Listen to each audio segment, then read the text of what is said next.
Good evening. We'd like to bring this meeting to order. Adequate notice of this meeting was provided and published in the Asbury Park Press and the Ocean Star on January 7, 2022. Can you guys hear me okay? No. Oh. You have feedback. From the computer. Twice, yeah. I was saying it twice, actually.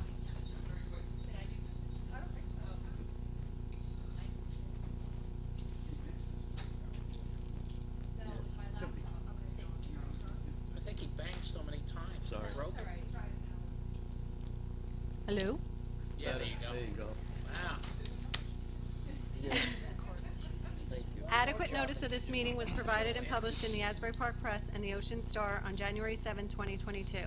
Copies of the agenda were provided to the newspapers, posted on public bulletin boards and the Township website. Thank you. Roll call. Councilman Albanese. Here. Councilwoman Zapsik. Here. Councilwoman DeYoung. Here. Councilwoman Pontarero. Here. Councilman Halloran. Here. Vice President Crate. President Menachino. Here. Thank you. Thank you. I'd like to take a minute to salute the flag and a moment of silence, please.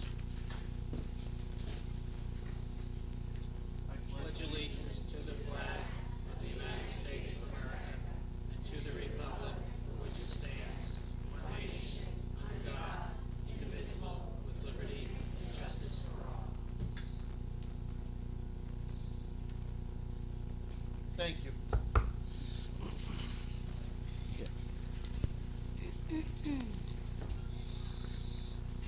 Madam Clerk, can you approve the records for the municipal officers? Yes, I will. Thank you.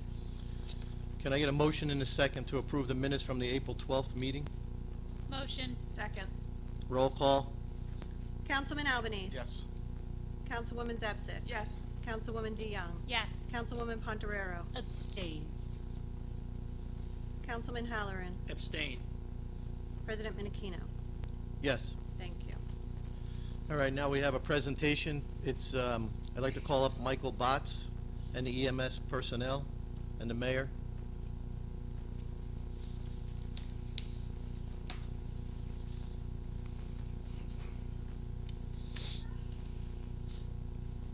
Yeah.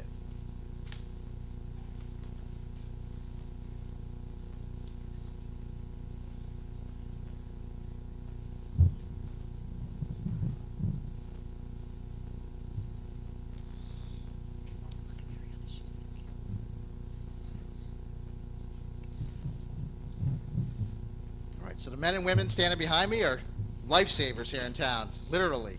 They are the ones who come out to, whether it's help somebody with a broken ankle or go to a car wreck with some pretty serious injuries and everything else in between, and every result in between and forward. So I wanted to thank each and every one of them. We have the best EMS anywhere in Ocean County and the entire state. So to have so many great representation here tonight, thank you very much for coming out. In 1974, President Gerald Ford authorized EMS Week to honor and celebrate emergency medical services practitioners and the important work they do in our nation's communities. Brick Township Police Department is fortunate to have a dedicated EMS team that provide invaluable services to the people of our community. EMS members provide out-of-hospital acute care and transport to definitive care, as well as care for patients with illnesses and injuries in which the patient believes constitutes a medical emergency. Our Brick Township Police Department EMS members are often the first responders to emergencies in our community, and their prompt attention can improve the chances of survival and recovery for the patients they are treating. We recognize the importance of our EMS members and the services they provide to our community and communities throughout the nation as we honor them during EMS Week annually for their invaluable service. The 2022 EMS Week theme is Rising to the Challenge. More meaningful now with all of the new challenges that they face each and every day, and the week allows us the opportunity to recognize our EMS members and bring awareness to the importance of their profession. Especially during these times and the rise to the challenge where you have no idea, especially thinking back to 2020 where nobody had any idea what was going on. and you're getting called for whatever type of emergency service. It could be as simple as a broken finger or something like that, but you don't know what you're walking into as far as COVID and everything else, and you have no idea, but you have to do your jobs every single day. So thank you. For all these reasons, I, John G. Ducey, the mayor of the Township of Brick in the County of Ocean in the state of New Jersey, do hereby proclaim EMS Week in the Township of Brick, and I call upon all citizens and residents to join me in extending our heartfelt thanks and appreciation to all of our EMS members for their invaluable commitment to our community and for saving lives. Thank you.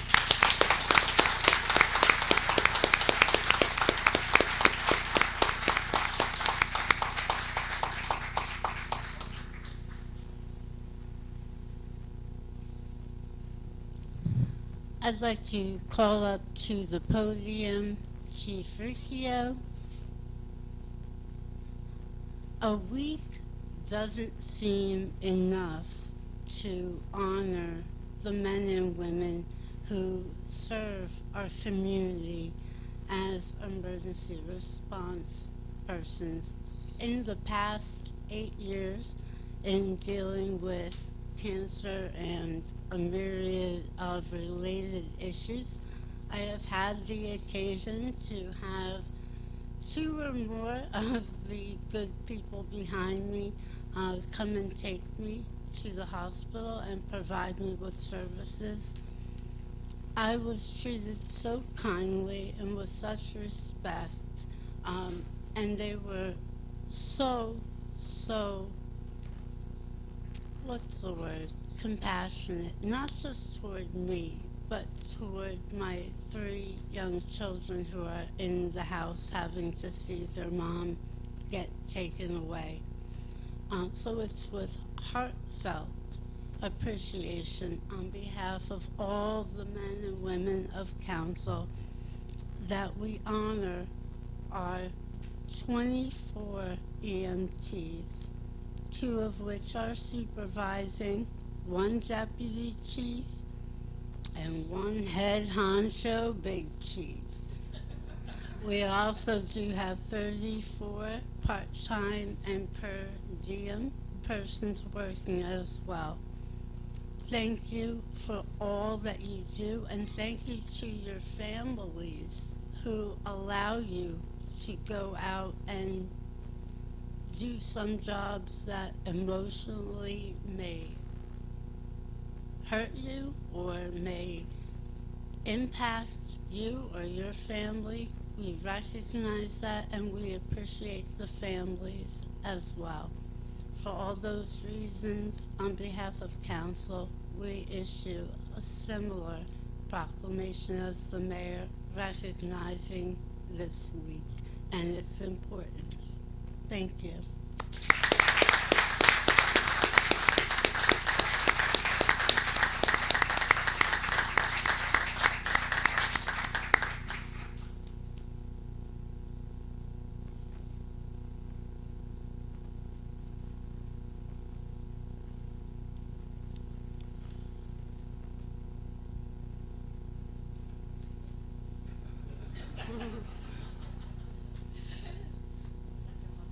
Good evening.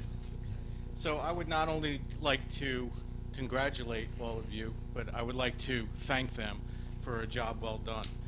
This is their 16th year in existence as our EMS, and they've been quite a busy bunch. Last year they responded to over 10,000 calls for service, and this year they're over 4,000 already. They're out there 24/7, and they do an outstanding job. Countless number of times I get calls from citizens of the public and other agencies that thank us for the outstanding service that they provided. So again, on behalf of myself and our department, thank you for all you do.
here just to see you.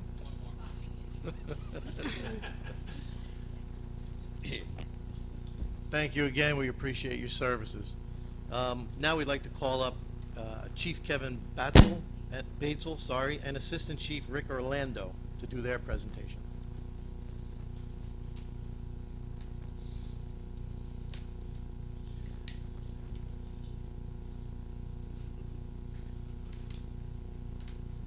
Good evening. My name is Kevin Batesel, Chief of Fire Safety.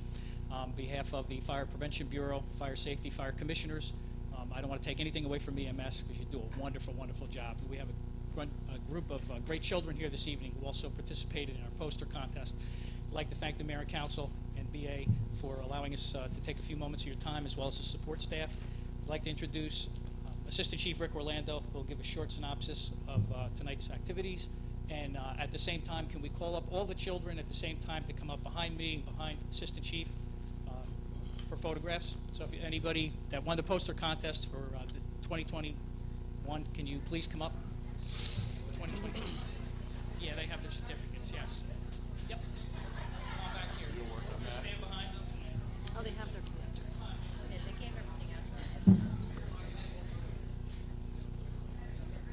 They made a calendar, or? Oh my God. Look at her.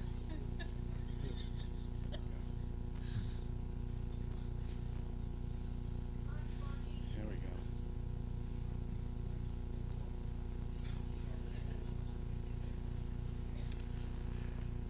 So again, thank you, Chief. I'm Richard Orlando. I'm the Assistant Chief of the Brick Township Bureau of Fire Safety. It's okay. They're the stars of the show tonight. So thank you, Mayor. Thank you, council members, Business Administrator. Thank you for sharing a little bit of very important time with us tonight. The Fire Prevention Contest itself has been around for many years, and it's with the help of our fantastic Brick Township teachers. The students really navigate through the design of the posters, given a few rules along the way, and a current set of subjects from the National Fire Protection Association every year. So again, all of this comes through, it all comes into the fire department, and there are locally for us 18 winners this year in multiple divisions. 3 of them are actual county winners. So there's the local end and then there's the county end. And they are moving up to the state for final judging there. And if they win, and Brick Township's been very lucky the last number of years, they go in a calendar. This was last year's, and right on the cover is Brick Township, our winner. So again, the art teachers, the teachers put in an awful lot of work to help us with this. Again, so the local award winners, they don't have them with them. They got a pretty good bag of goodies out there. So just a quick second to thank those people who donated to that cause. All of our Brick Township Board of Fire Commissioners who continuously support our programs at the Brick Township Fire Safety Bureau. The brothers and sisters of all 4 fire companies in the Brick Township Fire Department, Herbertsville, Laurelton, Pioneer, and Brent Woods. Turning Point Restaurant, Me Mom's Restaurant, McDonald's, Yellowbrook Road Ice Cream, and the Blue Claws Organization. All of this is coordinated, and she won't stand up, but Jessica Bergolowski in our office, she is our administrative assistant, makes us look good and has put all this together, and all the logistics, and can't thank you enough, really. In closing, thank you for all of allowing us to celebrate this achievement with all of you as well. So take some pictures, and that'd be great. Thank you. This right here for, I'm going to give you this. I'll get mine first.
I know. Very much.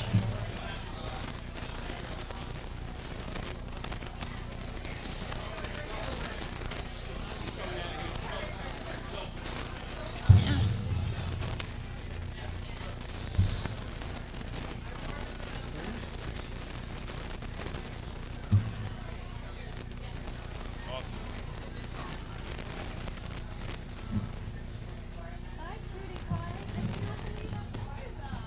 Good.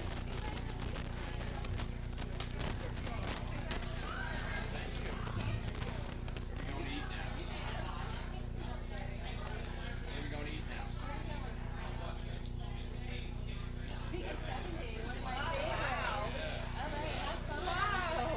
Can we go?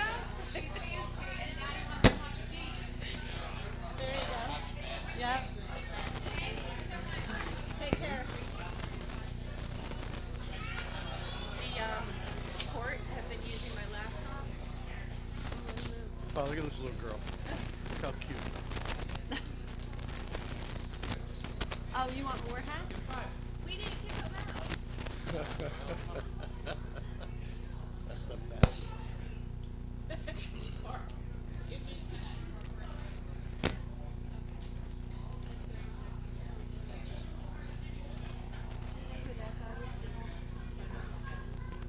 Thank you. This brings us to our consent agenda. All matters listed under item consent agenda will be enacted by one motion in the form listed below. If discussion is desired on any item, this item will be removed from the consent agenda and will be considered separately. Thank you. Resolution 4-1. Recognize National EMS Week.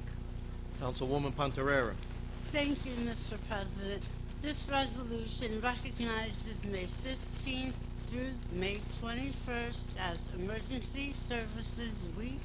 This year's theme, as we heard, is Rising to the Challenge, which our EMTs do every single day to serve our community.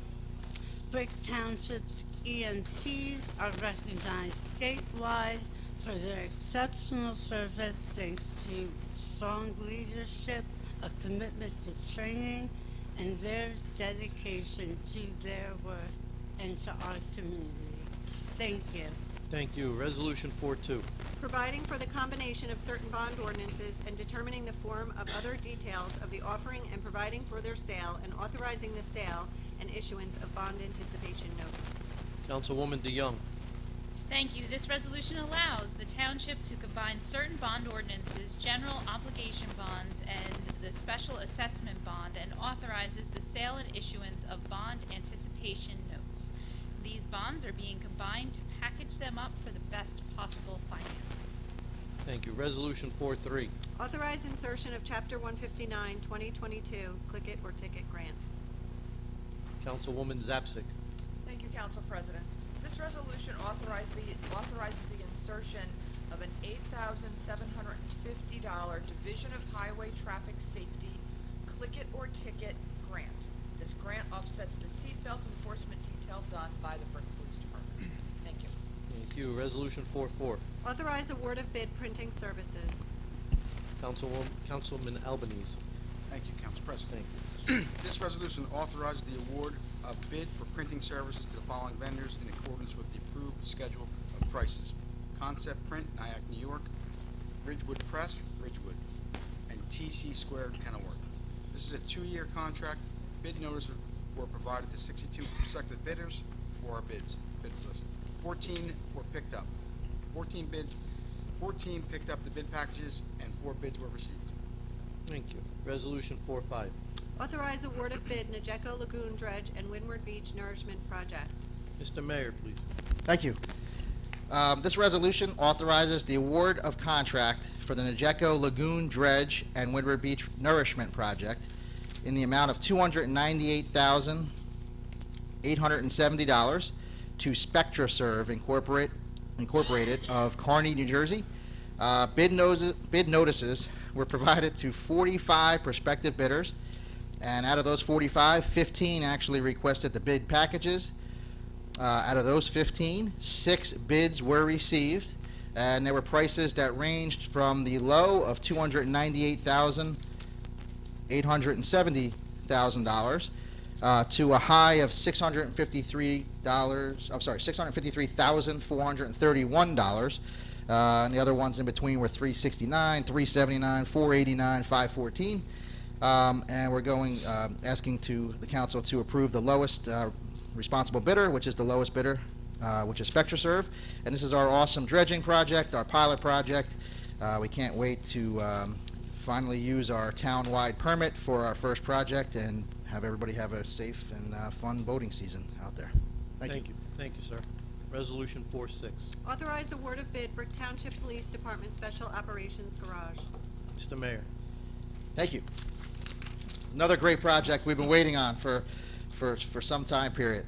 So this resolution authorizes the award of bid for the Police Department Special Operations Building in the amount of $1,057,881.69 for the base bid, minus deduct alternate A, plus add alternates B and C, and that is all going to Gavin General Contracting of Lakewood, New Jersey. This project scope includes a brand new 7,240 square foot building with associated concrete, plumbing, electrical, as well as all the site work. As an option, the township requested an alternative to deduct bid price to replace the steel building with a certified pole barn, matching the dimensions contained within the steel building specification.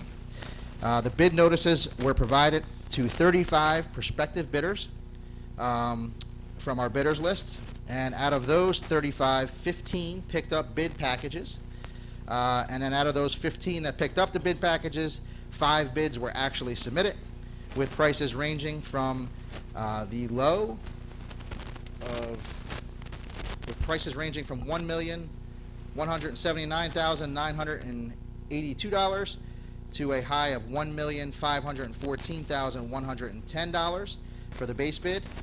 And Gavin General Contracting was the lowest responsible bidder for the base bids and the alternates.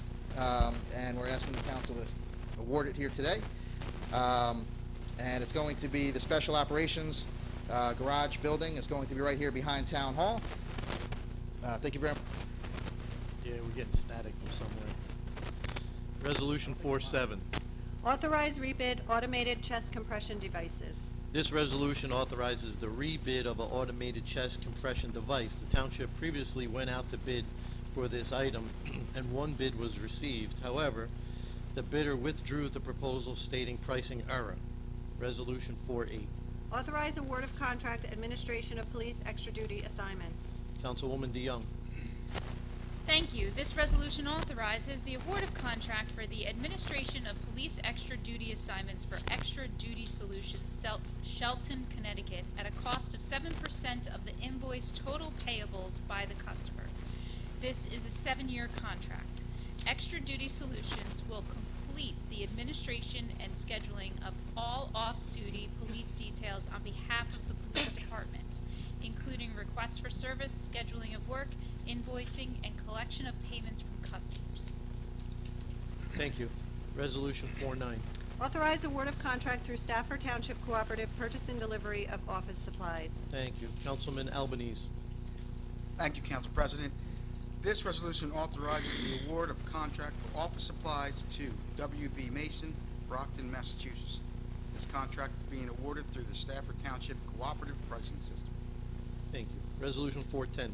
Authorize sale of surplus personal property online auction municipid.com. Councilman Halloran.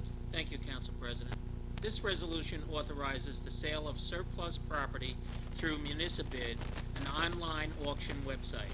The auction will comprise of various public works vehicles and other equipment. As compensation for promoting and conducting the online auction, there is a 7% commission which shall be payable by the bidder. Thank you. Thank you. Resolution 4-11. Authorize change order number 1 roadway improvements to Vennard Drive, Mathis Drive, and Waterway Court. Councilwoman Pontarera. Thank you, Council President. This resolution authorizes a change order in the project that's known as roadway improvements to Vennard Drive, Mathis Drive and Waterway Court. The change order is required based on the installation of ductile iron pipe and high-density pipe in lieu of reinforced concrete pipe. The change order results in no difference in the contract amount. Thank you. Thank you. Resolution 412. Authorize change order number 1, Cedarwood Park East roadway improvements. Councilwoman Zapsik.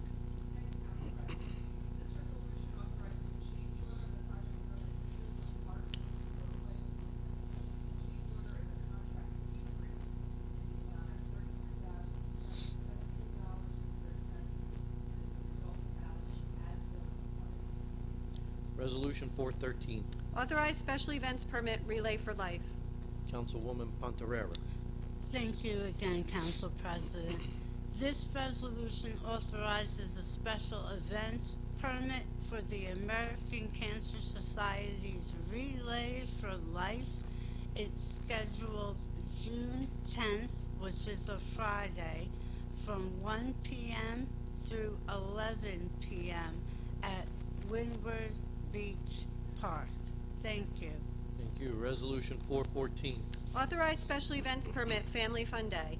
This resolution authorizes special event permit for a Family Fun Day scheduled 1 to 4 p.m. Saturday, June 25th in Green Cove Marina. Resolution 415. Authorize special events permit private wedding. Councilman Halloran. Thank you, Council President. This resolution authorizes a special event permit for a private wedding scheduled on October 1st at Jersey Shore Marina. Thank you. Thank you. Resolution 416. 416A is a performance bond release for Zampetti Miners subdivision in the amount of $45,852.88. 16B is a performance bond release for GMP Construction on Princeton Avenue in the amount of $12,521.46. Thank you. Resolution 417. Tax collector. Thank you. So- 17A, authorize the tax collector to prepare and mail estimated tax bills. This resolution authorizes the tax collector to prepare and mail estimated tax bills for the township's third quarter installment of 2022 taxes. And number B, letter B, tax overpayments for 22, of which there are 2. Thank you. This brings us to the end of our consent agenda. Can I get a motion and a second? Motion. Second. Open to council. Closed council. Open to public for questions on the resolutions only. Yes, Mr. Foster.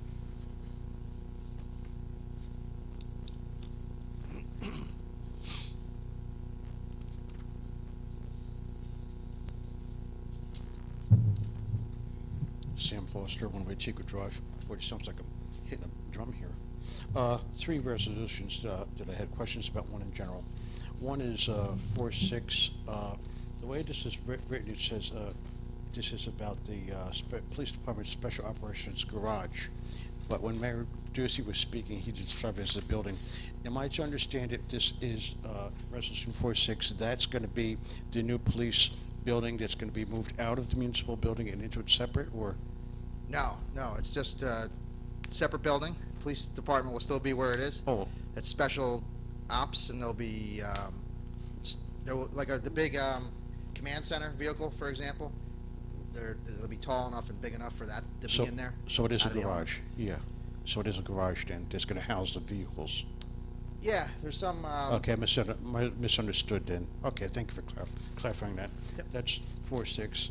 And 4.7, the automated chest compression device. Is that going to be issued, is that going to be given to the Brick EMS police, the Brick Police EMS? Or is, I know that some departments have, I don't know if the police, but the police, is this going to be in the regular police vehicle? Or is it, how many are there going to be? Or is this going to be with the paramedics? This is Resolution 4.8, authorize award of contract administration of police oh, I'm sorry. Wait. I got the wrong one. Yeah, 4.7 is what I meant, not 4.8. 4.7, automated chest compression devices. is this going to the police, EMS, or is it gonna go to the, some departments have the police with like defibrillator devices in them? 4.7, I misspoke and said it was 4.8, but it's 4.7. Yeah, it's for both the police as well as our EMS. How many are there gonna be purchased? It's being rebid, so that'll be in when we go out to, it'll be in the bid specifications when we get off, if the council agrees to go out to rebid, meaning like we have to ask for them again, the numbers will be in the bid package. Yeah, I know the police department is going over the years. Do you know offhand, maybe Chief Riccio would know if he's still here, how many on each shift, how many police cars are actually on the road? Do you know offhand, do you have a roundabout number? Because I was just trying to, So how many? That all changes, like it changes on not only the hours, but the days of the week. Yeah, the day, You yeah, I know. Fri- Fridays and Saturdays are Saturdays, really busy for them, I know. Nights compared I to know. midnights compared to days. My car Yeah. stalled out in traffic on John Point Road, and I know that the police were really, busy because they took a while for them to get there. But anyway, and the final thing was the 4.8 also was a question. Police extra duty assignments.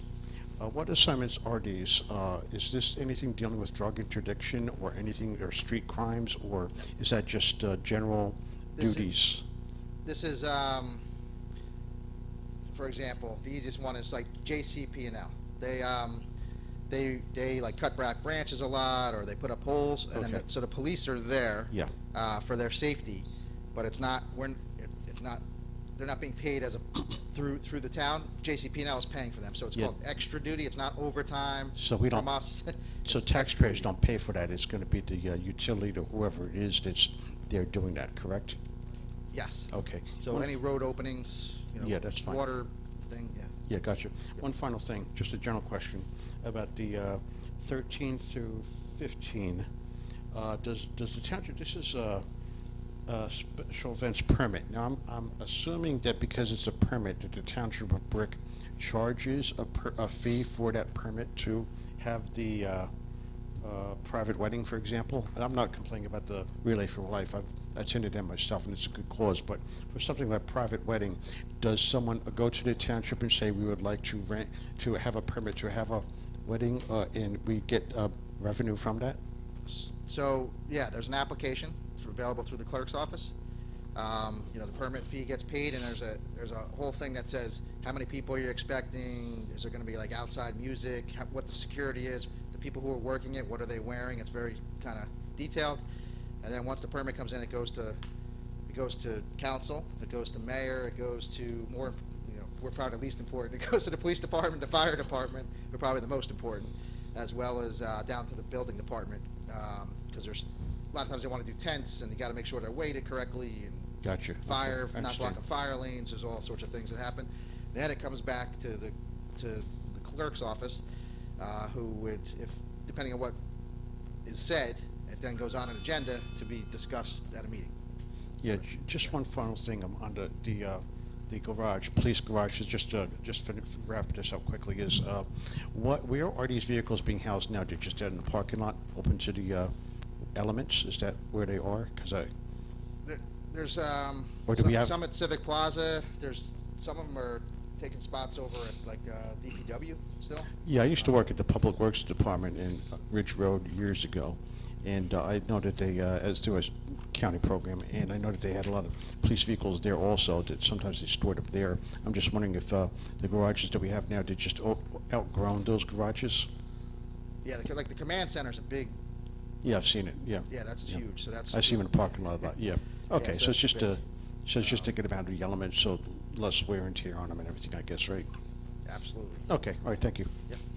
Thank you. Anybody else from public? Yes, sir.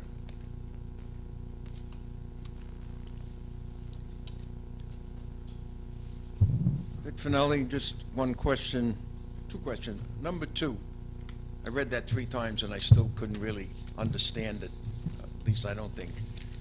Could you give it a little better definition of what we're doing there and why we're doing it? That's the one with the bonds. So we're combining bond ordinances, some general obligation bonds and the special assessment bond that we did from the Jeco Beach, and putting them all together, authorizing the sale of those through the issuance of bond anticipation notes, and we'll hold on to those until the time is right right, to turn them into, from bans to bonds. There already were bonds from a They're while different ago, through so you're either combining them. general obligation or regular bond ordinances. It's Is this to putting them get a all lower together. rate? That's the goal. Okay. And when you do that, does that extend the time that those bonds are due? You're doing $11 million, and I saw it was like from 7/16, 6/19, they're 5-year, 7-year, 10-year, 15.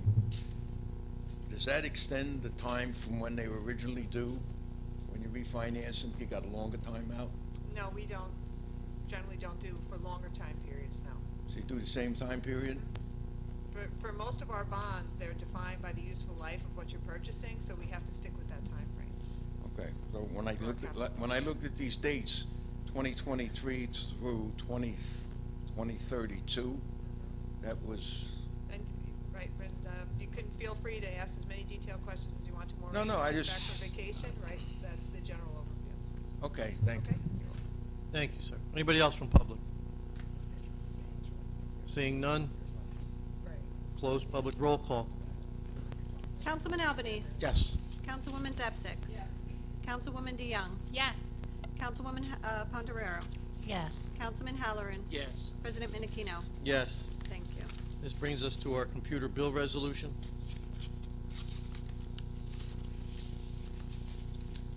Be it resolved by the Township Council of the Township of Brick that the following bills be paid and that the mayor and clerk be and are hereby authorized to draw orders on the treasurer for the amounts of the same.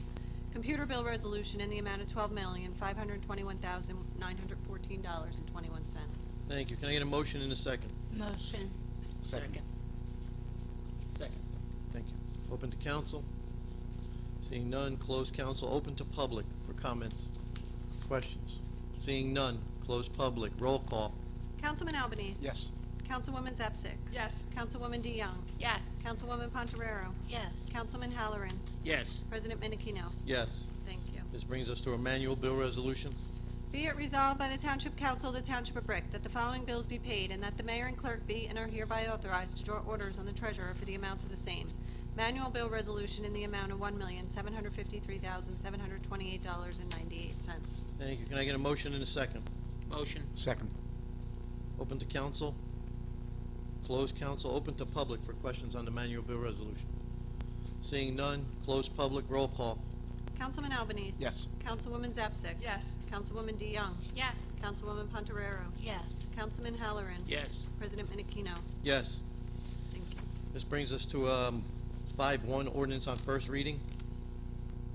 An ordinance of the Township of Brick, County of Ocean, State of New Jersey, authorizing a deed of easement to the Board of Education for the use of township property designated as Block 902, Lot 5, for parking and access to Midstream School. This ordinance facilitates the Board of Education request to make improvements to Midstream School's parking lot, which encroaches onto Brick Township property on the north side. The Board of Education plans to resurface and improve the lot while reducing the depth of the encroachment. Can I get a motion in a second? Motion. Second. Open to council. Close council. Roll call. Councilman Albanese. Yes. Councilwoman Zepsic. Yes. Councilwoman DeYoung. Yes. Councilwoman Pondereiro. Yes. Councilman Halloran. Yes. President Menachino. Yes. Thank you. This brings us to ordinance on second reading. 6-1, please. An ordinance of the Township of Brick, County of Ocean, State of New Jersey, amending and supplementing the Township Code, Chapter 86, entitled Alcoholic Beverages. Thank you. Councilwoman Zapsik. Thank you, Council President. The Township Council's Public Safety Committee is recommending this ordinance requiring licensed liquor establishments, both on and off premises, to do responsible beverage server training. The training is available free for the establishments and is beneficial as it makes these establishments eligible for an insurance discount. The training includes recognizing fake IDs, excessive drinking, how to intervene with problem customers who may have had too much to drink, etc. There are currently 3 township employees who are trained to conduct the training. Additional training and materials are available, covered under a grant by the DART Prevention Coalition of Ocean. There is some minor changes to the wording from the way the ordinance was introduced originally. They're not material changes, and Mr. Starkey has further explanation on that. Yes, thank you, Councilwoman. I wanted to point out from first reading, the ordinance on first reading to the ordinance now, there was one minor change that I wanted to put on the record. version, it said front of house employees. We thought it better to clarify that. It has now been changed to every employee involved in the selling and serving of alcoholic beverages in the establishment. That is in this version. That change is not material, so the council can proceed tonight for the second reading on the ordinance as revised. Thank you. I need a motion and a second. Motion. Second. Open to council. Close council. Open to public. Yes, sir.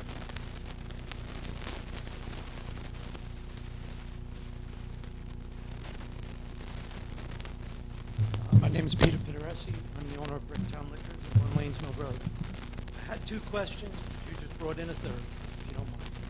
You said all employees do it in the sale or distribution, was it? What? Can you clarify that? Yes, it's the sale or service of alcohol. So sales and service.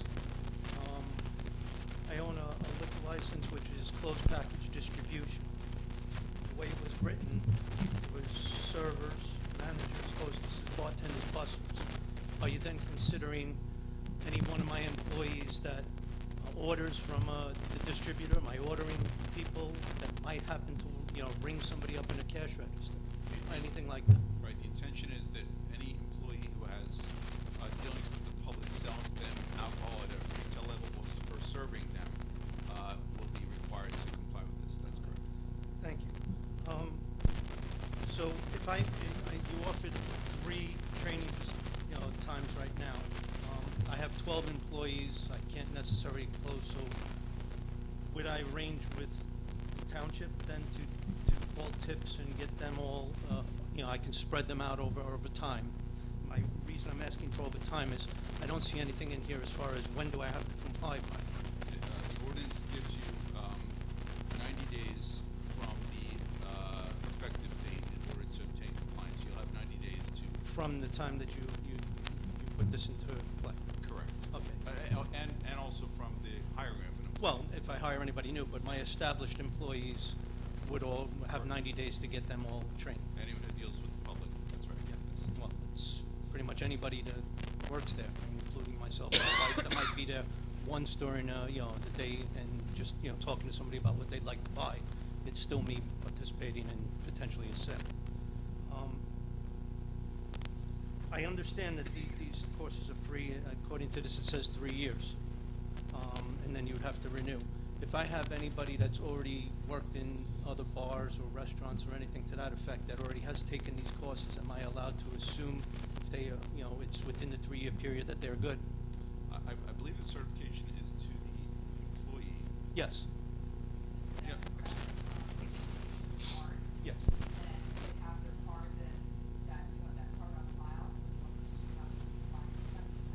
That's great. Thank you. That helps me with a couple.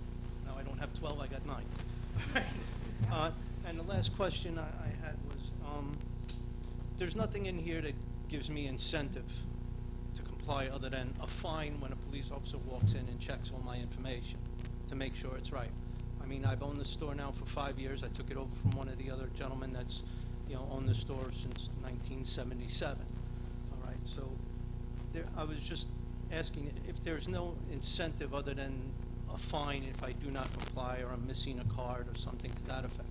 Might it be a suggestion that if there was incentives for us as liquor industry to comply, a reduction in our fee costs for a renewal of a license, for example? I'm paying the state, I understand, I pay the state $200 to renew my license every year. I'm paying Brick Township $2,700 to hand me that license. I understand there's enforcement involved. I understand you have police officers and, and there's enforcement involved.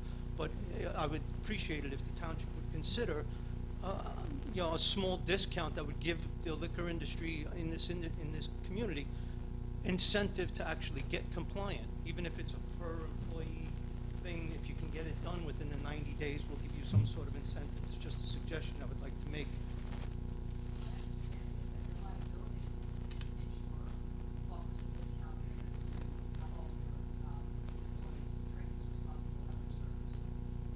All right, so in other words, what you're saying is you're going to leave it up to the insurance companies. The township is just going to enforce it. I'm just saying that I know that incentive already exists. I understand that, and I'm just saying, I'm just saying it would be a suggestion that the township gives a little incentive. I mean, it has been a rough couple of years for the entire small business community within Brick and around the state and the country. So it'd be nice, instead of me having now, and again, I can send my employees and have them trained and, you know, tell them it's a requirement to be employed, or I can do the right thing for the people that all work in Brick and work for me and pay them their salary while they go spend the 4-hour course. Right, but there's no incentive for me to actually do something like that. It's gonna cost me even more money. I'd like to see if the township can, at least as a suggestion, take it and, you know, help me out a little bit to actually, you know, if I'm gonna pay them 4 hours pay, let them, you know, help me a little bit do that. That's all as a suggestion. Thank you for your time. Thank you. Thank you, sir.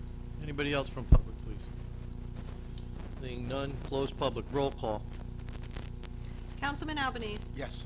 Councilwoman Zapsik. Yes. Councilwoman DeYoung. Yes. Councilwoman Pontoriero. Yes. Councilman Halloran. Yes. President Menachino. Yes. Thank you. This brings us to our bond ordinance, 5-year life.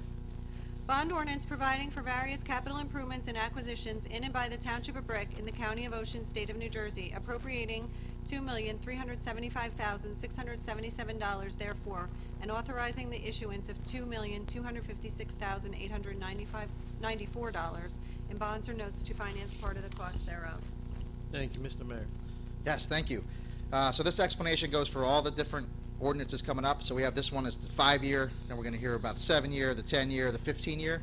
But rather than have me repeat myself after each, I'm just going to speak once. So this is all dealing with the bond ordinance and the years of life for our capital budget. So the township's capital budget this year is $10 million.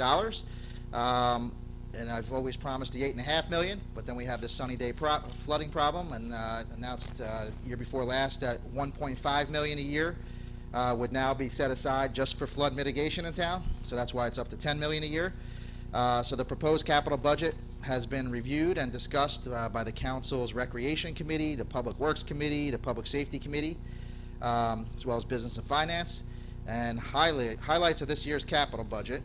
It's going to be a little longer than last time. So we have all sorts of great things in this capital budget. Starting off, and it's not in any particular order, but new wrestling mat, because we have an awesome new wrestling program. Clinics that's going to be held right in our Civic Plaza. And the clinics are going to be held from August through October, and then the season starts in December. It's called the Jersey Shore League, and it's going to be great to offer another recreation program for our kids here in town. We also have the reinstallation of floating docks and jet ski ports at Traders Cove. They both bring in money. It seems like they're very popular. There's usually a waiting list for those. So the Army Corps had ordered us to remove those at one point, and now we have to put them back in. We're also getting 6 new jet ski docks. We're getting the lightning warning alert system for our beach, which seemed to have a lot of discussion after the first reading of the ordinances. This is something that the Recreation Committees wanted for some time, as far as keeping our lifeguards safe. And questions I got is, why do you make them sit on metal chairs? And we do not here in Brick Township. Our chairs are wooden, always have been wooden. I don't know why people assume that we have metal chairs here in Brick. We do not, never have. Ours are wooden, just for safety reasons, of course. There's also going to be beachfront fencing for the entire length of Brick Township, our 1.8 miles, and that's going to facilitate a beach renourishment process. Obviously, the sand makes its way up and catches on onto the dune fencing and creates a larger dune, which keeps our structures safer, as well as our human lives out there on the barrier island. We're also doing something very exciting, the Public Works Master Site Plan. This is basically the DPW director and our engineer has come up with a floor plan with a new addition in the front for administrative offices as well as the public. The fleet maintenance is going to relocate and have drive-through bays. Our sign shop will now be relocated to a dust-free area. Plans also include a canopy for a truck wash. A second building will be up there at DPW, It's going to be constructed in the back for the road crew equipment to be kept out of the elements. There's going to be a new lounge, a kitchenette for the employees, a conference room for meetings, and all ADA compliant over there, as well as locker rooms for the men and women of our DPW department. They're looking at the capital budget's going to have two. These are only the highlights. 2 new sidearm garbage trucks, a 14-yard rear load garbage truck, ballistic glaze windows for our next public office here in Town Hall, as we're installing those on a yearly basis. $204,000 for a radio upgrade. This is over at DPW as well. It's the radio system is going to be also a GPS system for use with our contractors when they come in for snow and weather events. They have the radio that's assigned to them, as well as the GPS, so we know exactly where those plows have gone and whether or not they've hit the roads that they're supposed to as an outside contractor, and then that's how we decide whether or not to pay them for everything and make them go back out, plow again, all that different things. We're going to be able to follow them and know exactly. So we get a call, our roads haven't been plowed, we know exactly what time, if they were plowed, or yeah, you're right, they're not there yet, or oh yeah, you're right, they skipped it, and we're going to send them back out there now. So it's going to be a great system. People will be happy about that. Shore fire suppressor system is going to. This is all public. All this next stuff is all public safety. Shore fire suppressors, radio communication units for our police, Colt short barrel rifles, dry suits, Plymo vent, which is a new, helps to expel exhaust from the emergency vehicles that are started or run within our new special operations garage building out there. New lockers, radar units, dispatch consoles, the special ops building, which is a huge part of the capital budget. Another awesome project that I think people will be excited about, but it's not something you think about, but except for when it happens, the traffic light generator project. So what we're doing there is we're upgrading 26 existing traffic light control boxes at our largest and busiest intersections. So what the upgrade gives us the ability to do is we're going to hook up portable generators to the traffic lights in the event of a power outage, eliminating the need for manually directing the traffic for long periods of time, and that frees up our police resources to do, take care of whatever's going on and why there is such a massive power outing, and also reduces traffic issues. That was something that we came up with here in town. The chief, after Sandy, we were one of the few people that actually had generators. We hooked them up to. We don't own traffic lights in town. Any traffic lights you see in town are owned by either the county or the state. But some of our busiest intersections, like the old Laurelton Circle, obviously, you need traffic lights.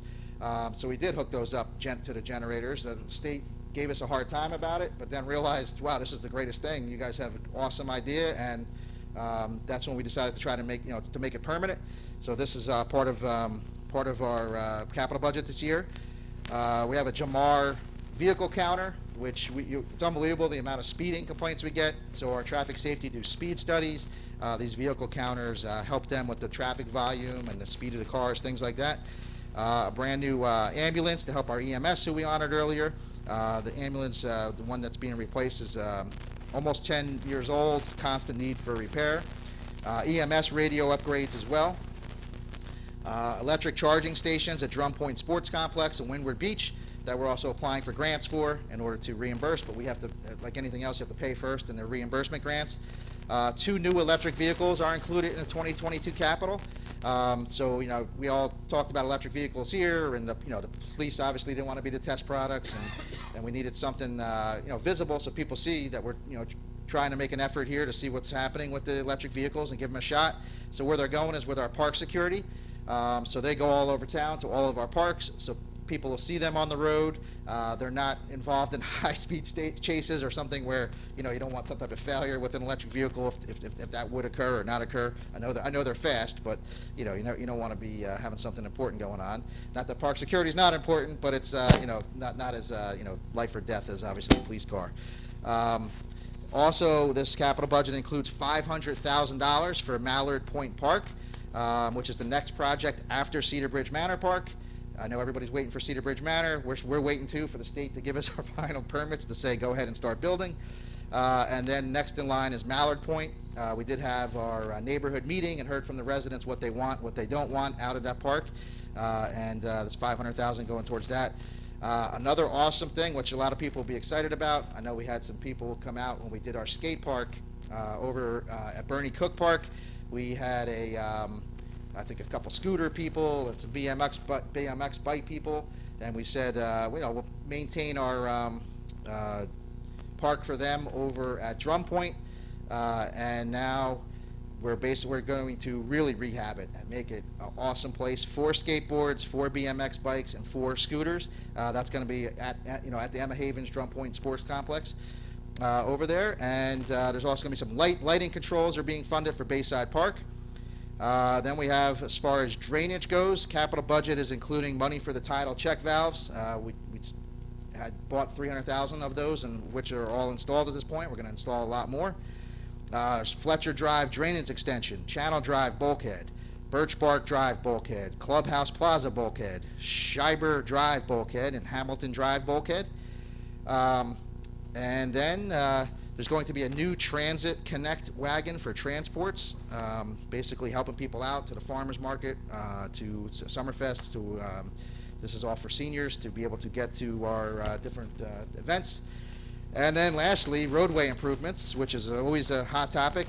Following areas are scheduled for this year: Riviera Beach Phase 3, Point Pleasant Manor Phase 2, Woodland Valley Phase 3, Pinewood Drive, parts of Cherry Quay, parts of Bay Harbor, parts of Lakewood Gardens, Laurel Manor, we always do that isolated roads project, parts of Baywood West, parts of Seawood Village, and those are everything from just the design to the design and construction to construction. So those are all the different projects that will be worked on in one of those phases. Just a reminder to everybody, the normal process is when you get designed in one year, it actually occurs and will not usually be constructed until getting funded by the next capital budget, which not the next one coming up. So it would be designed in 2022. The money wouldn't be available till later on, a few months from now. They design over 2023. They look to get funded for construction in 2024, but sometimes it's 2025. So that's the cycle of roads. So a lot of people think we pave ourselves, and we don't. Engineers design them. Then there's a year basically for them to design. Then a year where it may or may not get funded, depending on all the different requests, and then they get funded and paved. So those are the highlights of our 2022 capital budget. Thank you. Thank you, sir. Any motion in a second? Motion. Open to council. Close council. Open to public. Yes, Mr. Finelli.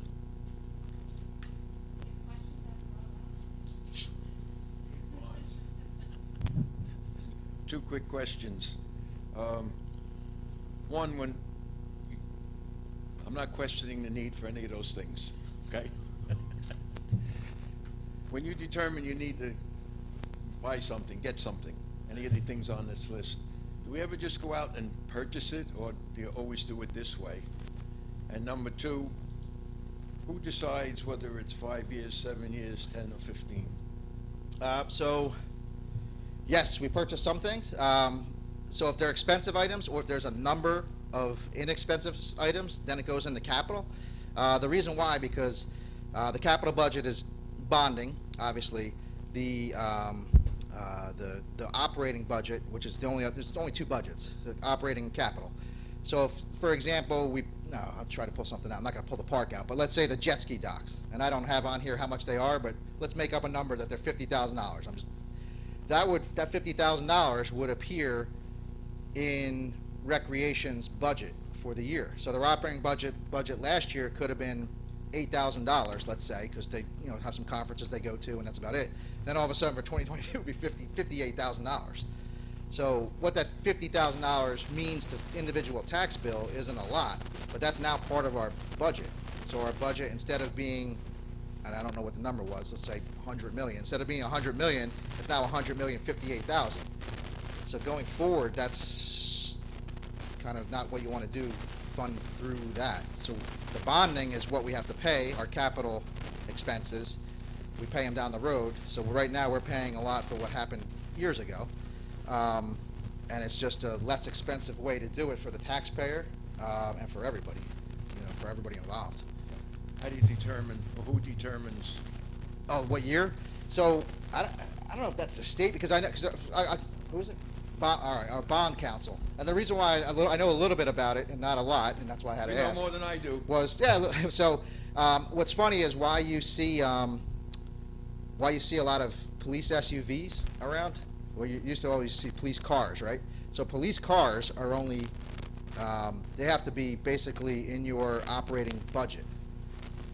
Because they're not gonna last 5 years, because they're just cars, and they're gonna put so many miles on it and be treated, roughly, so to speak, you know what I mean? Speeding, not speeding, like that type of thing. So what the state allowed was, for SUVs, they have a 5-year life. So now you see a lot of towns, smaller towns especially, like Manalogan, Bayhead, I bet you they don't have any cars. They're all SUVs because they're throwing it into their capital budget, because their budgets are, very smaller towns. So that's something that comes from the state, I think, but I guess the state must tell the bond council, and the bond council kind of advises the town. And I only know that with the cars because after Sandy, a lot of grant money and stuff, and everybody has SUVs now for police vehicles. We don't here, we have cars still, but a lot of the smaller towns have only SUVs. Bundle small things, like some of the items you had in there were small items, single individual things like. It's small, when you say small. 3006 with a scope on it is not a big item. How many? Yeah, we'll have the one. rifle? The rifle? Yeah, the one. So that's in there. I mean, there a reason you wouldn't just go out and purchase that versus bonding it for so many years?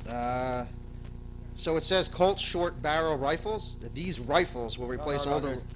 That's not that. Oh, I'm sorry. There's a 3006 with a loophole scope. One item. We talked about it last meeting. I wasn't here. Okay. Sorry. Yeah, I don't. You'd have to ask the chief. We have a bottom line number, so if it's 5,000 or below, we'll put it in operating, but anything above 5,000, we generally try to fund through capital, because if it meets the criteria for a 5-year useful life, then it's perfectly appropriate to bond it. Okay. That one wouldn't cost you 5,000, but probably the scope would. The scope is worth more than the gun. So 5,000 is kind of like. That's the number we look at to determine if it should be in operating, and then the more we put in operating, we have to keep an eye on the cap. So that's why some of these smaller towns put their, to do the bonding for the police vehicles, because their cap would be going out of the water just like any couple cars. Okay. Just one other thing. I meant to bring it up with the budget time. I know on every agenda there's grant money coming in, and I'm sure it accumulates over the years. So thank you to all the people that go out and get those grants and bring the money in, hopefully save some money. Anybody have any idea how much grant money we get a year? Yeah, Mo said that at the when she did her presentation. Yeah, I don't remember what it was though. I could look it up. A lot? We have it. It's in our. Well, that's a thank you to those people that do that. There's a lot of people that. Or it could have been Tara. I'm sorry, it was Tara. It was Tara. that said it. But hers would only be the grant she was responsible for. That's true. Thank them all. Thank you. Anybody else from public, please? Seeing none, close public, roll call. Councilman Albanese. Yes. Councilwoman Zapsik. Yes. Councilwoman DeYoung. Yes. Councilwoman Pontorero. Yes. Councilman Halloran. Yes. President Menachino. Yes. Thank you. This brings us to a bond ordinance, 7-year life. Bond ordinance providing for various capital improvements and acquisitions in and by the Township of Brick in the County of Ocean, State of New Jersey, appropriating $452,320 therefore, and authorizing the issuance of $429,704 in bonds or notes to finance part of the cost thereof. Thank you. Motion and a second. Motion. Second. Open to council. Close council. Open to public. Seeing none, close public. Roll call. Councilman Albanese. Yes. Councilwoman Zapsik. Councilwoman DeYoung. Yes. Councilwoman Pontorero. Yes. Councilman Halloran. Yes. President Menachino. Yes. This brings us to a bond ordinance, 10-year life. Bond ordinance providing for various capital improvements and acquisitions in and by the Township of Brick in the County of Ocean, State of New Jersey, appropriating $3,286,303, therefore, and authorizing the issuance of $3,121,987 in bonds or notes to finance part of the cost thereof. Thank you. Motion and a second. Second. Open to council. Seeing none, close council. Open to public. Close public. Roll call. Councilman Albanese. Yes. Councilwoman Zapsik. Councilwoman DeYoung. Councilwoman Pontoriero. Yes. Councilman Halloran. Yes. President Menachino. Yes. This brings us to bond ordinance 15-year life. Bond ordinance providing for various capital improvements and acquisitions in and by the Township of Brick in the County of Ocean, State of New Jersey, appropriating $3,885,700, therefore, and authorizing the issuance of $3,691,415 in bonds or notes to finance part of the cost thereof. Thank you. Can I get a motion and a second? Motion. Second. Open to council. Seeing none, close council. Open to public. Seeing none, close public. Roll call. Councilman Albanese. Yes. Councilwoman Zapsik. Yes. Councilwoman DeYoung. Yes. Councilwoman Pontoriero. Yes. Councilman Halloran. Yes. President Menachino. Yes. This Thank brings us to public comments.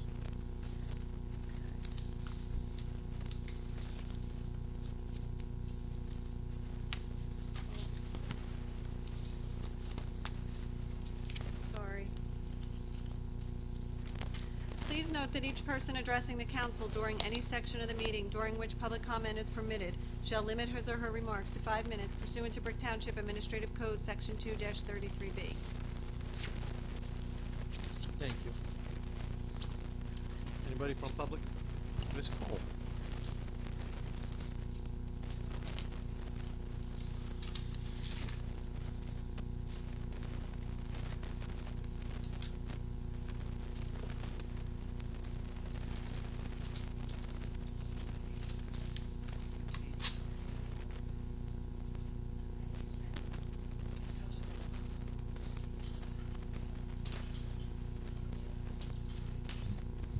Nan Carl, 18 Greenbrier Boulevard. I purposely refrained from saying anything previous to this part because I came here to this municipal building early today. I finally had a checkup with my doctor, and thank God. Other than all my aches and pains and things that can't be fixed, I'm in relatively good health. But I came in and I started to read the Brick Times, and I'm bringing it up more for people at home because God knows whether they are aware of it. And it has incensed me, as many things have, particularly the past 2 or 3 years. I am very, very concerned and have been about the state of our country, where we're going, and where we're going is to heck in a handbasket, down to the nadir, the abyss. It's terrible. And this is across the entire states as far as I'm concerned. These are my comments. I imagine there will be people who will agree with me and maybe some who don't. But I'm very fearful, I have been. If we, as a group of people, do not take our God-given, underline that word, by the unalienable rights given to us by a higher supreme power, as is said in the Constitution, we are going, by the end of this year, I believe, to be a country in a state as bad as Ukraine. It didn't help me when I started to read things in this. I'm an old lady. I had the best education that money couldn't buy. I was blessed to be born in Brooklyn, which is not a township, never has been. Well, maybe under Brooklyn before, around the 1600s. It is a county. Name of the county is Kings. It is a borough. And the population is greater than most of the counties here in New Jersey put together. I didn't look up the latest. We are going down the wrong path. We have been. We need to stop thinking of people as Democrats and Republicans. When I was being educated by nuns, I had 2 lay teachers in grade school, wonderful women, but the other women were all nuns, Sisters of St. Joseph. I had one lay teacher in high school, Madam Clark, for French. Other than that, they were all Sisters of Mercy, as you have a few left in Georgian Court. They were wonderfully intelligent women. I learned biology, physics, geometry, trigonometry, and fantastic. I remember a nun saying, I don't remember who, that when you go to register to vote, and I couldn't vote till I was married and had, I think, both children, because the age was 21 and my birthday came after Election Day, so I had to wait even an extra time. And I had my first child at 20, second child at 21, and that was in the early part of the year. So I didn't get that glorious opportunity right away. But the nun told us you can register if you want and align with a particular party. It does not mean that when you go in that voting booth that you have any obligation to vote for members of that party. You vote your conscience, and you inform your conscience, and you inform yourself as to who is the best person to run these areas of our government. Now I get people saying how the president is the leader of the Democratic Party. No, he's not. He's the leader of this country. Whether you are a Democrat, a Republican, a Green Party, or anything else, he is supposed to do what is best for us collectively, not any group of us. That's what you people also are supposed to do. I would like to get rid of the designations as soon as elections are certified. From that point on, you become here, council person or councilman or councilwoman, I don't care what pronoun you use, but nothing after that. In the assembly, same thing. Forget about Democrat or Republican, and each time there is an election and you're up for, you decide whether you want to be with the same party and which group, and maybe you want to be with another group. And think about it. What really got me, number one, I remember... Could you wrap it up, please? I will, but I have foregone it, and I think this is important. I seriously believe we're going to be Ukraine by the end of the year if you don't wise up. Chris Lundy has the editorial in this Brick Times, and he talks about it's not always a good thing when your taxes go down. I suggest you get a copy of it and read Chris's article, and he explains it.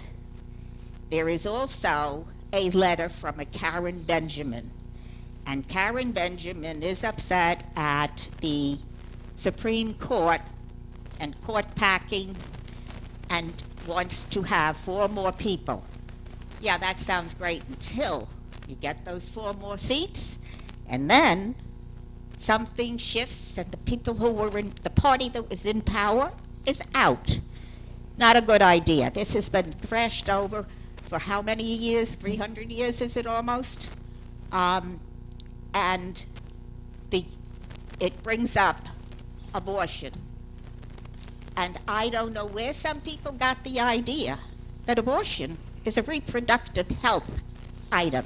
Yeah, I don't know if that's the forum for this here. No, it is. It is. Listen, you're finished. It is. Please take your seat. I'm telling you. I understand. Please take your Read seat. what the CDC and the NIH says. Abortion is not a reproductive item. Thank you. Anybody else? Yes, Mr. Foster.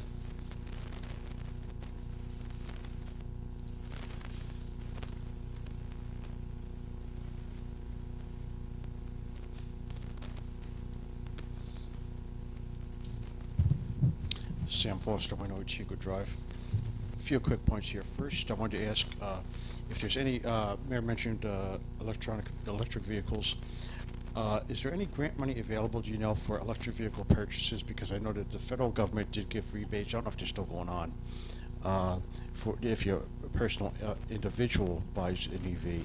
Do you know if the government, federal or state, has any tax incentives or just outright cash that would enable Brick Township to apply for it and get it? For people or for the For, town? for Brick Township of Brick.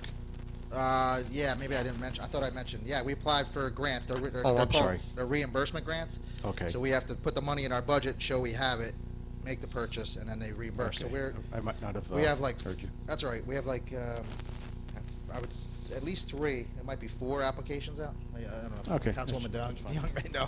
I think it's 4. It's either 3 or 4 grant applications out. Yeah, okay, thank you, that's one thing. DEP Yeah, and yeah, that's fine. EPA. And I It it's pays kind to of- plug in. Yeah, this is kind of a dumb question, but maybe someone can ask. With storms, you know, we've had some bad storms, windstorms, and it's not such a problem as it used to be when we had to buy them ourselves, but these new ones are heavy. Am I allowed to paint my house number on the can in case it does blow away so it doesn't get mixed up with someone else's can, or is it owned? I know we buy. You we own the can, yeah. Oh, we do own the can. Okay, so I can paint my number on it and what? Okay, that's all. That's fine. I just want to ask about that because I know that other towns I've seen them do that. But sometimes, you know, with the windstorms, we've had some terrible ones. A little siding off my house. I didn't even notice it until I went out and put out my garbage. But it's been so bad, I didn't have a chance to put it on yet. Anyway, I'm sorry for babbling. One thing I want to mention here, I've been critical of the Brick Police in the past. You all noticed. I wanted to say something positive about them. And I said this to them before the meeting began. National EMS work. My mother died in 2004, and we had it was a big, I filed a lawsuit over wrongful death, and the people at the hospital, over at Brick Hospital, they said that when the police came, they gave my mother oxygen before the paramedics came, because there was, well, I'm not going to mention the names, but this is 2004, but I just wanted to say that I complimented the EMS. I don't think the EMS was around in 2004, but I knew that specifically the Brick Police were mentioned by the autopsy, the county coroner that did autopsy about how when they arrived, my mother had a pulmonary embolism, so her lung was filling up with blood, but they gave her oxygen, and they said that helped prolong her life. She unfortunately ended up dying at the hospital because her lung just filled up. One of her lungs filled up completely with blood. I'm not going to babble too much, I apologize, but I just want to compliment the Brick Police on that, and I have known people in the past also that have had issues in which they have called AMS, and also the Brick Fire Department. One of my neighbors had a fire, and they were fantastic. The fire department did a great job. There was no one injured. They had a ceiling fan. They caught fire, and they were in the house when it happened, and they didn't have smoke alarms. So the fire department was there immediately. Everybody's wondering what's going on. But I just want to compliment and call out the Brick Police. Great job. That's why I asked you, Mayor, earlier about the chest device. I wanted to know if that was going to be issued in all police cars. You know, not every police vehicle on the force, but that's why I ask you how many cars are per shift out there on the road, because it's a lot of, I know it's expensive for the equipment, but if it can save a life or even prolong a life, then it's well worth the cost. But I just want to single out the Brick Police. They did a great job. I wish you know the name of the officers, but I don't. But it's on file. You can go back 2004. She died in June of 2004, but they did a wonderful job. I just want to compliment them at that. And final point was, I mentioned to Councilman President Mancino, I always get your wrong name. Before the meeting, I apologized to you, and I wanted to apologize in public to you about my conduct at the last meeting. As you know, I'm a disabled person, and I just sometimes I just I'm not going to make excuses for myself. I just want to say I want to publicly apologize to you for my conduct, and I'm sorry if I upset the meeting and everything. But I would like to point out that Governor Murphy did make the middle finger the New Jersey state bird. So just want to point that out. Thank you for laughing, but I do sincerely though. I do apologize to you. My conduct was I feel bad. I do. I just want to point that out. Thank you. And I'm pointing it out with my index finger, not the middle finger. But thank you. Mr. Sluka?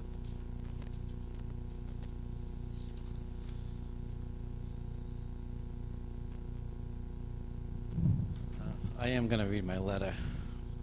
Oh, no, I saw the capital budget had quite a few things, and most of them seem related to south part of Brick. I could be wrong with that, but especially towards the beaches. But I guess most of those projects you do on the beaches take 10 years to finish, so that would sort of make sense. Okay, my letter is May 17th. Dear Mayor Ducey, Council President Vincent Manichino, and all Brick councilmen, councilwomen, and all elected and appointed officials in Brick, and the residents and workers as well. The problem is, according to what I feel, is the environmental destruction that causes lung and heart ailments among many of our residents continues to plague Brick residents and Ocean County citizens. Each and every one of our citizens faces the toxins forced upon them by the New Jersey Turnpike Authority and their powerful profiteering allies. The people that live in and around the destruction of the Garden State Parkway know full well the health and environmental problems befallen Brick Township residents. The New Jersey Turnpike Authority ignores the pleas of the people for a fair and just settlement in the matter concerning the health and well-being of our residents from the many communities that surround the Garden State Parkway. More and more proof of the impact of the Garden State Parkway's widening project becomes more and more obvious each day, each year. 20-foot-high safety walls and noise barriers are needed in so many areas, such as Evergreen Woods, Greenbrier, Brick High, Cherrywood, Briar Mill, Town Hall, Pinewood, Sutton Village, and even Kettle Creek. And there's other areas in Brick and Ocean County as well. Along with safety and noise walls, vast forestation needs to be replanted to lower the incidence of so many diseases on our citizens.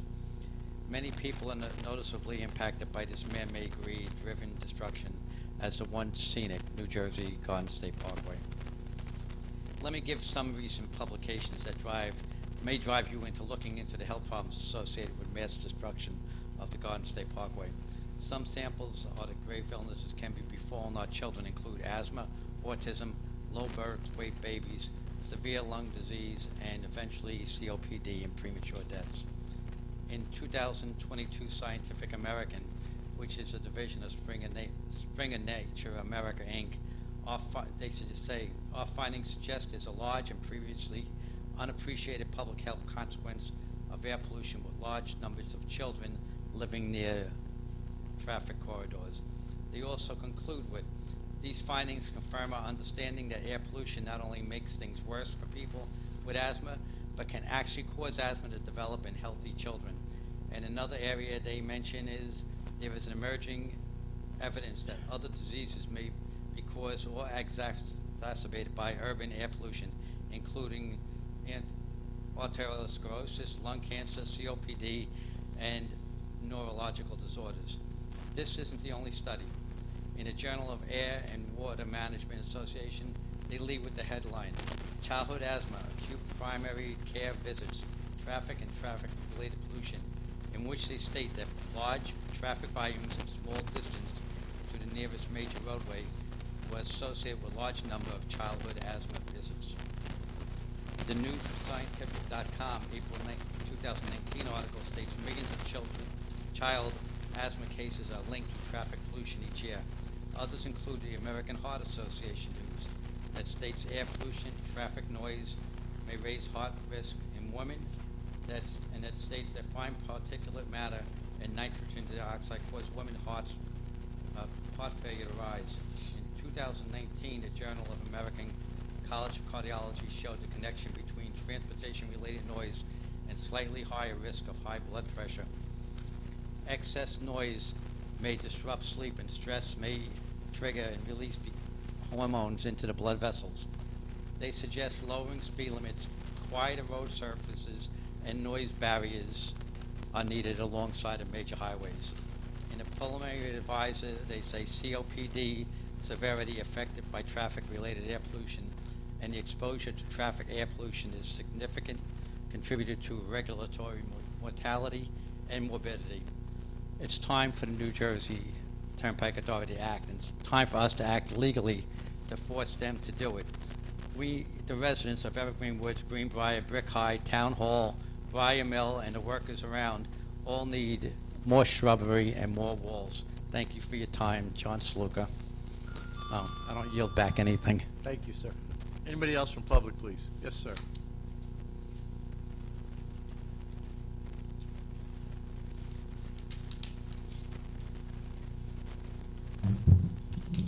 Larry Reed, 475 Normandy Drive. I think somehow the static stopped, so it was as annoying as the tree pollen. But anyway, I'm here to advocate again for property tax relief for veterans. You know, we have EMS that we honor tonight. We have Memorial Day weekend and Memorial Day coming up this weekend. And and May happens to be a Military Appreciation Month. Now, why am I advocating for a resolution? It's because the towns and the counties can. Okay? It's important that the state do this. The state provides money for property tax relief for veterans. Currently, it's $250 off their property tax bill. The municipalities are reimbursed by the state treasurer's department for 102% of that deduction. So it costs the municipalities nothing. Am I correct in that, Joanne? Yes.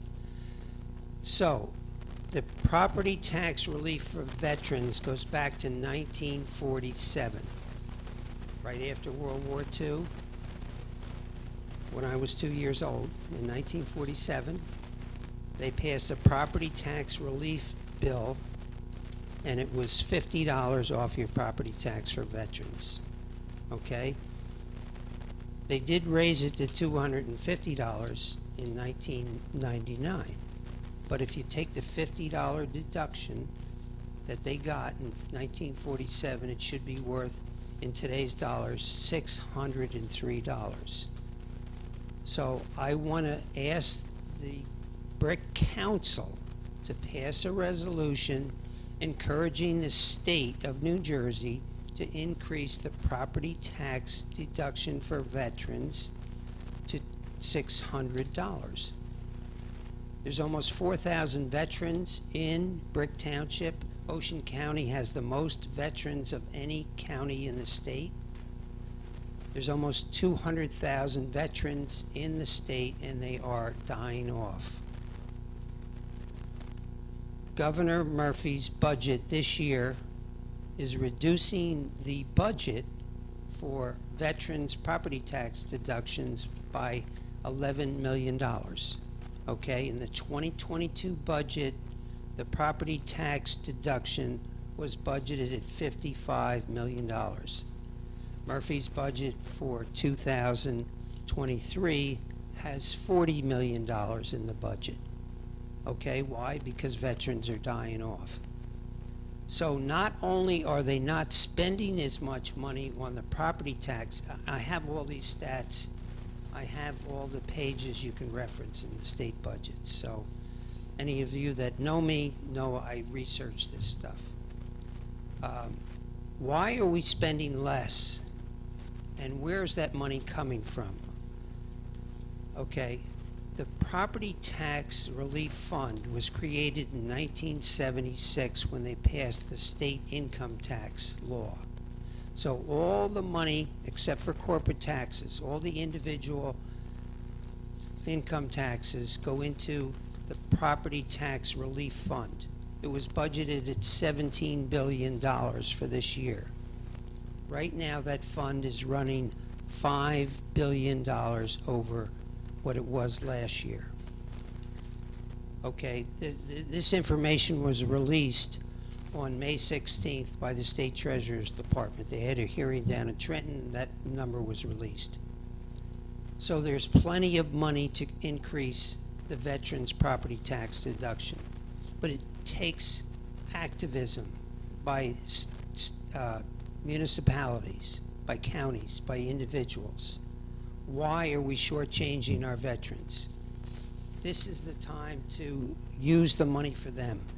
Last year, Governor Murphy transferred out of the Property Tax Relief Fund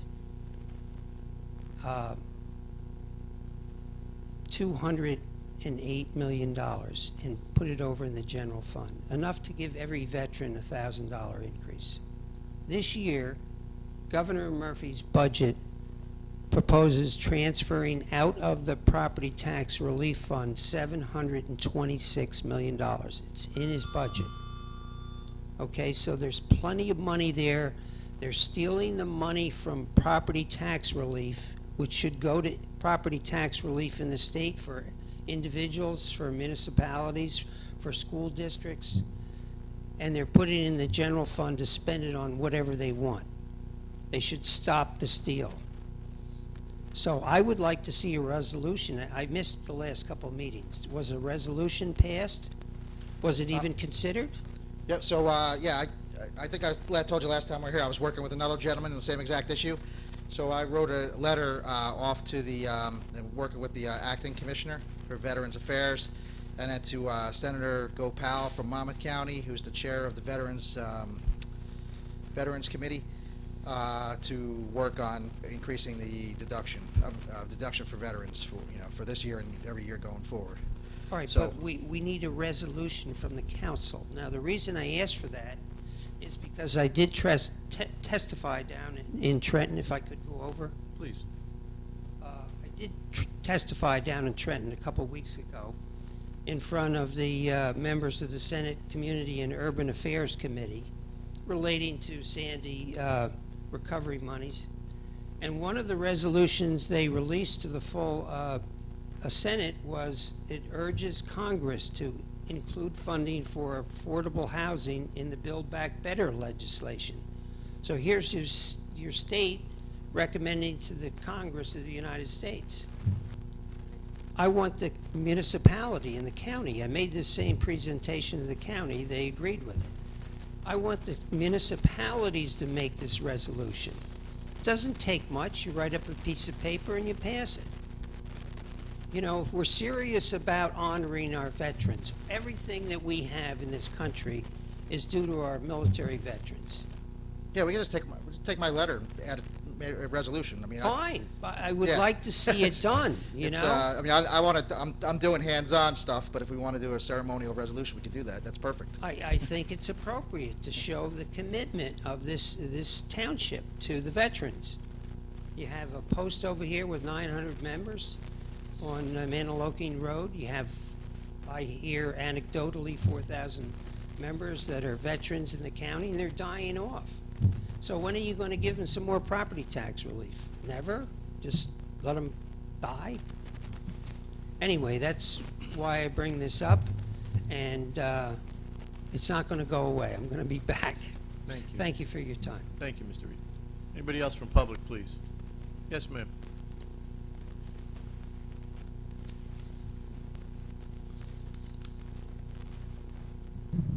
Mary Buckley, 514 Azalea Drive. Mrs. Cole brought up an issue which I know is not a town position or a policy or anything to do with, really, and that's the abortion issue. But I believe that it's important that we can go to our legislators and try to argue this, and I know it's going to be a big issue in the future, but right now in New Jersey, they want to pass a law. Governor Murphy is pushing for an abortion rule that would, insurance is going to pay for all abortions in the state of New Jersey. So we will become a sanctuary state for abortions,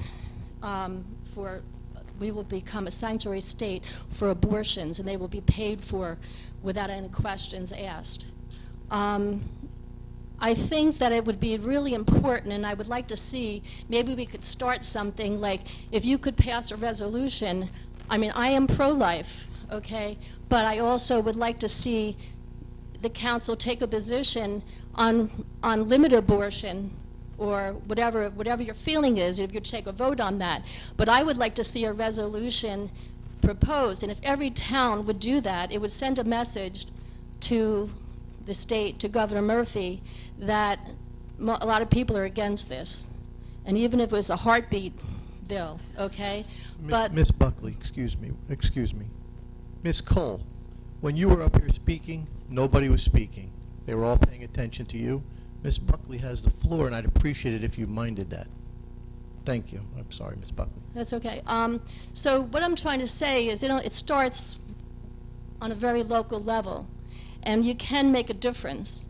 And if each town, if each municipality would start with a resolution to say, they either support or against the bill, this would make a big difference. And maybe we would start something where maybe Brick would be first and then the next town, Manasquan or whatever. But if I did go to the Ocean County Commissioners meeting, and we have presented it to them, and they were thinking about doing a resolution and in regard to abortion, and it's going to come up again, because if each town, each county, would do something, it could amount to something, and right now it's going to be a bill, and they're going to try to pass it in the state, and it's our money, it's tax dollars doing this, and I just don't think it's right. And I would like to see our town make a resolution and take a stand and show the governor that maybe we don't want this. And our tax dollars shouldn't pay for it. So I would like to just see you just maybe, talk about it, let's see if you can make a resolution for this. So, thank you. Thank you, Ms. Buckley. Anybody else from public, please? Seeing none, close public. Mrs. Bergen. Mrs. Bergen. Yes, I am present and have nothing to comment on. Thank you. Thank you. Mr. Mayor. Thank you. Yeah, I spoke a lot earlier. I just wanted to touch, we talked about the veterans tax deduction.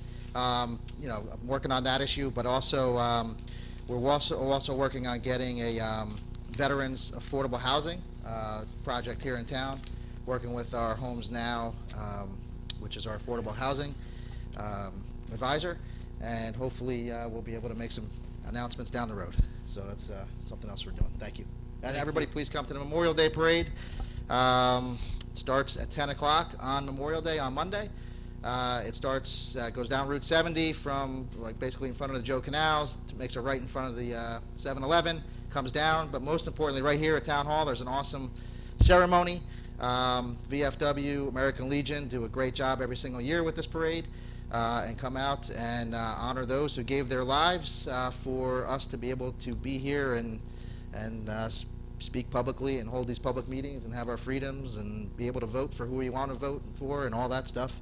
So it's an important day, and then it's a great ceremony here, so please come out. Thank you. Thank you, sir. Mr. Starkey. Nothing from me, thank you. Thank you. Madam Clerk. I have nothing, thank you. Madam Secretary. Nothing, thanks. Councilman Albanese. Yes. I'm pleased to report that Brick Township has been selected to receive a 2022 Sustainable Jersey grant funded by PSE&G Foundation in the amount of $2,000. The grant award is for the creation of a pollinated garden at Havens Farm, where the community garden is located. The project includes support and assistance from various township community groups, including Sustainable Brick Committee, the Environmental Commission, Bricks, Parks, and Land Use Departments, Boy Scout Troop 39, volunteers from AmeriCorps, and students from Brick Township School District. The project will transform a large field into a monarch and pollinator meadow and adds a 20 by 20 foot plot of native pollinator plants in the middle of the community garden. This garden will attract native pollinators, which in turn will pollinate the community vegetable plots. This will expand and enrich an already existing community garden. Now this past Saturday we had the Green Fair. It was amazing. I want to thank Keith Rella, the Sustainable Brick Committee, all the vendors that were involved. You had everything from electric vehicles, organic ice, organic plants. There was even a feral cat, a booth to educate people on the feral cat communities, how we can care for these cats and give them the best possible life possible. And I wish Keith and the rest of the team are here, because the only problem I have is, how could you top that? That's all I got. Thank you, sir. Councilwoman Zapsik. Thank you, Council President. Well, it's that time of year again. On behalf of the Garden Club, I am pleased to announce that this year's Secret Gardens of Brick Tour and Tea will be held on Tuesday, July 19th from 10 a.m. to 3 p.m. You can tour 7 homes in Brick, enjoy light refreshments, a gift raffle, plant sale, and more. Tickets are $20 and go on sale June 1st at the following businesses: Added Touch Florist, 1021 Cedar Bridge Avenue; Very Fresh Farms, 151 Brick Boulevard; Flower Bar, 198 Chambers Bridge Road; Purple Iris Flower Shop, 2505 Route 88, and the Tiny Greenhouse, 287 Princeton Avenue. If you've never had the opportunity to attend this event, I highly recommend it. It's a self-guided tour. You get a map and you sort of go around and see all the homes and the lovely gardens, and then go back to the Havens Homestead, where the Green Fair was, and enjoy refreshments courtesy of the Garden Club. This is a major fundraiser that they do during the year, and all the money that the Garden Club raises goes right back into beautification projects, both at the Havens Homestead and all around Brick Township. So I'd encourage all to participate. And that's all I have this evening. Thank you. Thank you. Councilwoman DeYoung. Thank you. Recently, we had a very, very successful public auction of our NJ SRECs, which are our renewable energy credits. We had 305 units, and it made $70,677.50 in selling them. This is just from the town hall solar panels that we have here, and it shows that the money that we make shows that we can make money by going green. So it's just the town hall solar panels, over $70,000. And I also want to give kudos to Keith Rella and the entire green team. They did a fantastic job, and it was such a great event. Super fun to have it outside, even though it was 90,000 degrees out, but it was still an amazing, amazing event. So thanks, Keith. Thank you. Councilwoman Pontarera. Thank you. Today I was honored to be invited to the Brick High School in honor of the Military Recognition Day, specifically acknowledging those young ladies and gentlemen who, after graduation, are entering into our armed forces. Along with the superintendent and the principal, the different officers from each branch of the military were there to answer questions.